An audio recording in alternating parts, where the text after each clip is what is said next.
By the way, bateekateeka okukola nabo show basuubira okukola concert I think mu Gwokutaano nga 10 wannange concert guno omwaka togenda ziwuliramu oba okitegeera tuva kweno tudda kweno naye ate tujesunze nnyo nga nze omu njesunze era nga nkakasa ejja kuba maada ejja bba nzibu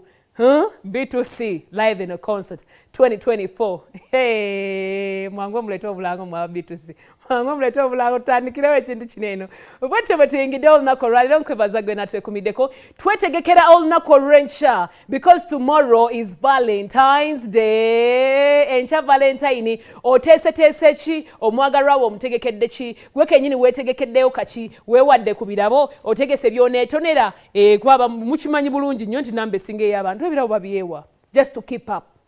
Oshitege, yeah, because omuntu atuuka akaseera ngalaba banne bagenda musekerera tulabye nnyo abantu bangi nnyo banabawoza my boo my bekimubiri mbamulya my husband baby no baby is coming to pick me up let me talk to bae katubalinde mwe babbe babbu babujju baani katulabe kati ddala oba bye mbadde mutugamba bye bituufu kati omuntu obutaswala bambi agenda nalaba nga agenda kifiiramu nagamba omanyi kanfune wali eri ebirabo mbyewe ne babintuusa oh my god oh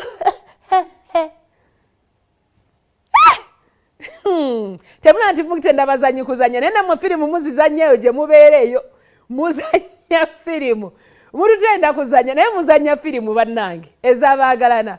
ne lwaki olwo nofaaki it is okay come in my world mbeerako mu nsi yange nga it is okay oba bakuwadde Valentine batebakuwadde it is okay si buli omuntu ateekeddwa okuba nga ali mu mukwano si buli omuntu ateekeddwa okuba nti ayagalwa si kibi okukyayibwa byansi